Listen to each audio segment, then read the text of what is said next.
Hello, my name is Josh, and I'm Watchaholic. Welcome to Horology Insanity. What is up, my watch friends? So, check this out. Today, I've got a whole bunch of watches here in the background because I want to look at this Stella, and I want to talk about what are some comps to it. What do I think are comparable to this watch in varying ways? And I'll talk about how they do compare and contrast. But when we look at this absolutely amazing watch that I don't think has a great value proposition on it, what are some other options within either this price point or that give me some of these styling cues and characteristics at maybe a better value? So that's what we're going to talk about.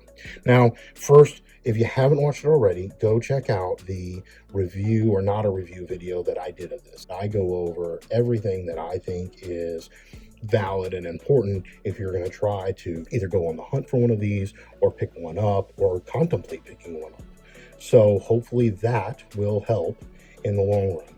But the first thing I want to talk about or compare it to is in that video, I talked about the case design, and I think that this is brilliant, and it's what every watchmaker should start to make more standard.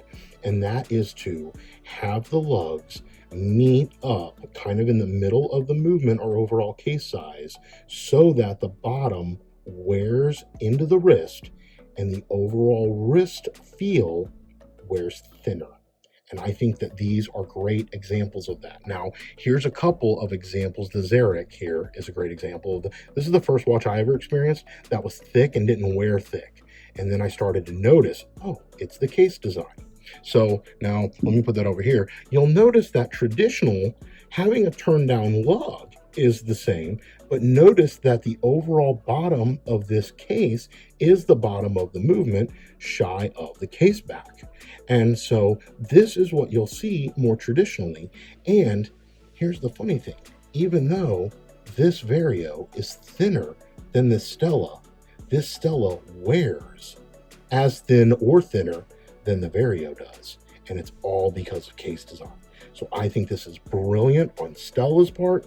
I think everybody needs to start doing this. I can't say that enough. Sorry if I'm being repetitive, but I'm that blown away by the case design and the case shape and everything that they're doing with this here.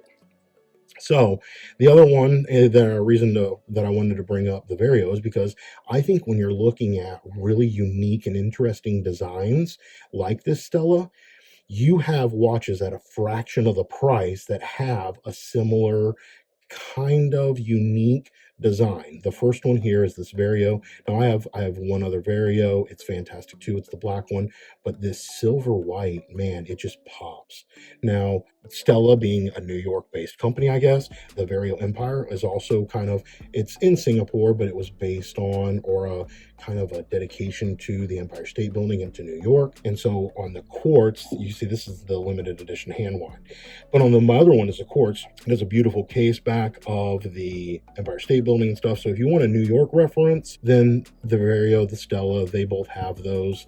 You can probably find others out there, but yeah, the overall design, the overall playfulness of the dials, right, the textures, that would give you that. Now these Varios are probably sold out, but if you can get one, put a search in on eBay or check some of the watch forum groups, you can get these for a fraction of the price that you can this Stella.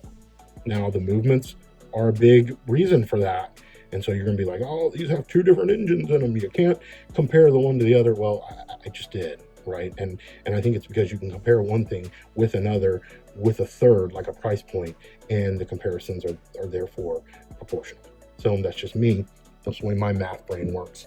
Now, let's keep trucking along, because when it comes to textured dials, that was the main one that I wanted to show. I do have this Squale that has a beautiful wave textured dial. And so I kind of wanted to compare it, even though we're talking about two different kind of watches here.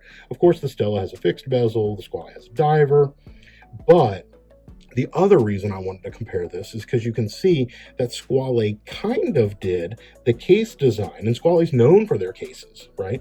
But Squale did a similar case design to where this wears a little thinner, except for the fact that they then ruined that with this gigantic honkin' bezel that over sits this thing.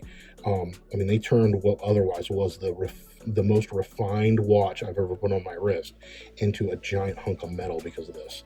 But, you know, I mean, when you talk about usability, you can turn that bezel, grip is perfect, everything, all the oversizing for it is perfect. So functionality, it works. Aesthetically, I don't love it. But the fit and finish, I will say, as good as the fit and finish is on the Stella, it's not as good as what I have on the Squale. And this Squale costs less than this Stella does. So those are things to keep in mind when you talk about the value proposition.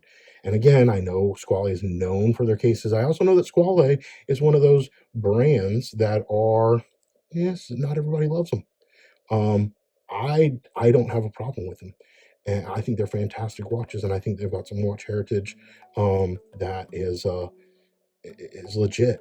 So anyway, there's another option though, especially for the price point, right? Because this is, I mean, granted, you get the bracelet and you start getting up there close to the price point of the Stella. But yeah, these are, I think the Squale is a better value, and that's my overall take on it.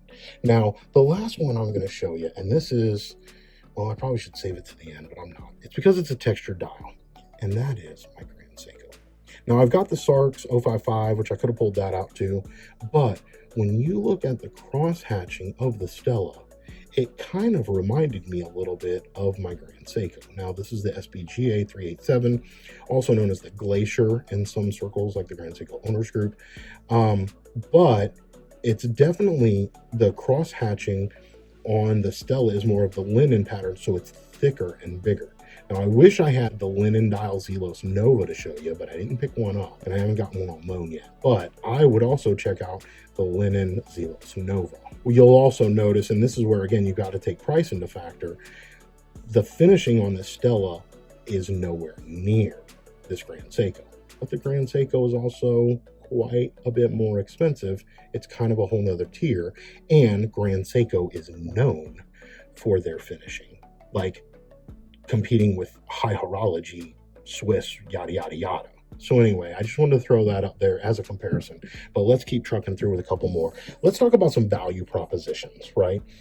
I think that for the price of this Stella, you could be getting into one of these Sinn 104s, and I happen to have two sitting here. The blue one is the limited edition. It's a little bit harder to get, but the black one here is more standard. You can still buy it. Watch Buys is the authorized AD for America. It's the only one, but you can find these all day long on the secondary market for a reasonable price. When I say reasonable, I mean less than the Stella. So even though MSRP for both of these is more than the Stella. So that's just an option to keep in mind. And these do come with either the ETA or Solita movements. And so you're going to have something very comparable to the STP movement that is in the Stella. And some of it will just depend on design and aesthetics. So you'll notice that in the middle, I have the Arabic Sinn 104, because that's what the limited edition came with. On the right here, I've got the indices. And then, but you'll see that these two are a little bit more comparable just with the overall aesthetic because of the Arabic numerals. So anyway, check those out. These blue ones are probably going for a premium just because they were a limited edition. But if not that, you can get the black with the Arabics, and it would be kind of similar to this. They also make a blue one that's not the limited edition, but it's kind of like this. It's blue. It might have a black bezel. And so that might be comparable to the Stella as well. And Sinn, I've never heard a bad thing about Sinn or these watches. I just haven't. They're fantastic. So anyway, for the money, you might want to give those a thought. Now, the next couple of watches I wanted to compare really were looking at like styling or quality of finish, right? That's what I wanted to talk about. And I wanted to talk about first this Hamilton Murph, right? This too is Swiss made. And this is definitely not as well finished or doesn't have like the case shape design as this Stella does. So, and I love this Murph, right? I absolutely love this Murph. So I'm not knocking this thing. I'm not saying anything bad about it. But I am saying that when you put them side by side, you can kind of see the differences. You can see the difference in the case design, the beveling work, right? And where that's absent on the Hamilton, which is fine. Now, I will say though, I'll pull up this other Hamilton here. This Hamilton GMT, okay, does have the nicer case shape. It does have the design and the finishing work. And both of those Hamiltons, this one and the Murph back there, can be had for less than the Stella. So again, I'm trying to give you options and things to think about or compare. But if you're shopping for the Stella and you can't find one, well, you might be able to find similar aspects in a good Hamilton, being Swiss made, good movements, good case design and finishing work, depending on the model you pick. The leather straps on these are fantastic. So yeah, you've got options, especially for this price point. So keep that in mind. Keep that in mind. Now, also talking about finishing, I wanted to bring up this one, and especially because it's got those blue accents. So the blue accents that the Stella gives off in the dial, I think give me a similar kind of visual effect that the indices do on the Casio Oceanus. And I know that Casio is one of those love or hate brands, it seems like, or some people might be indifferent to it, but I love them. I absolutely love every Casio I own. I probably got 100 of them in my collection right now, between G-Shocks, regular analogs, a couple of these Oceanus. I absolutely adore them. And I will say that it seems to me the Stella's finishing, as good as it is just a hair under this Casio Oceanus. And this Oceanus costs about a third of the Stella. So now you do get into the debate. Well, again, different engines, different movements. The Oceanus is a quartz. This is an automatic. That might immediately make the Oceanus not a contender. If you want to stick with an auto, right, especially with one that has as good of a movement as these ETA 2824 clones are, then you want to stick with this, or you'd be wanting to pay a little bit more for one of these. But depending on what else you want, if you're looking at case finishing, if you're looking at price, if you're looking at overall aesthetics, if you're looking at reliability and durability, right? Oh, well, then this Oceanus might win out. So anyway, just again, compare it as much as the Grand Seiko's on a whole nother category, right? This Oceanus is comparable and is a fraction of the price of the Stella for several reasons. But where the finishing on this is absolutely fantastic. I mean, every nook and cranny, everything. And this is in titanium, no less. So anyway, there's that. And the last ones I wanted to show you were a couple of micro brand options. So you'll see here when we talk about case shape and design, I've got the Halios Seaforth on the left. You'll see it's got that boxed dome crystal to where they're doing a little bit of a box or a dome with an angle on this Stella, which I love, by the way, right? But you might want to check out like a Halios. Now, the trick is that Halios are trending at a premium because the Seaforth is amazing and there's not a whole bunch out there, and everybody who gets them keeps them. So you might end up paying the same for a Halios as you would for a Stella. So at that rate, price almost becomes moot on this, right? But you can then talk about the movements. I'm almost certain the Halios does have the ETA in it, and so that's a point. And then you just talk about overall styling, because I will say these are very different styled watches. So again, it depends on what category you're looking at, whether it's case finishing, whether you want the textured dial, right? Halios isn't going to offer you that. And so, but you can look at these different things and compare them. I've got this on the Janot bracelet. It fits great. And so there's that. The last one I want to talk about too, and again, I want to talk about cases and finishing, because this Stella case and the finishing on it is so good, right? Another micro brand option, Christopher Ward. Again, Swiss made. You're getting a movement based on an ETA, and you can see, and Christopher Ward has a ton of different options for you to compare. But with this, Christopher Ward, in my opinion, gets it, right? The finishing and whatnot on this Christopher Ward is just a little bit nicer than it is on this Stella. Now, I say all of that is to say, this Stella is an amazing watch. And if I were to get this at the right price, I would absolutely love it. I would wear it. I would adore it. I really, really love that dial and the overall design. And as I said, I love the case. So, but I want to just put it in the right tier. It is for all of these reasons, when I compare it to all of these other watches, that I say that I think this is an $800 watch.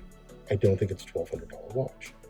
And that's because I can get these, almost all of these watches down here, I can get for $800 or less. Now, some of you are going to think I'm crazy. Oh, you can get a Zen 104 for $800? Yes. Yes, I bought that black one for $800 or less, right? So you can, all of these can be had, right? Now, you may have to be patient, you may have to shop, you may have to find the right person who's willing to not price gouge on the secondary market, etc., etc. But it can be done. And so when I look at all of these and what's capable in those lineups, that's when I look at this and I'm like, oh, $1,200 for this. Yeah, I'm not seeing it. Now, here's the trick. If you have a very large budget, or if $1,200 is pocket change to you, well, then none of what I just talked about in this video matters. And I would tell you, go buy this watch and enjoy it. I think you're going to love it. I do. I think anybody who gets one of these is going to absolutely love it. But for those of us who are either a little bit more value-minded, or for those of us who don't have budget, or where $1,200 isn't pocket change for us, then I do want to give you some what I think are really, really good and really, really reputable alternatives that maybe are a better quality. So that's my 2 cents. That's where we're at on this one. Yeah, let me know what you think down in the comment section. Do you think the Stella is worth $1,200? Do you think it's a good value? Did you order one? If so, which variant did you get? They have so many different options that I'm sure there's a different one that stands out to everybody else.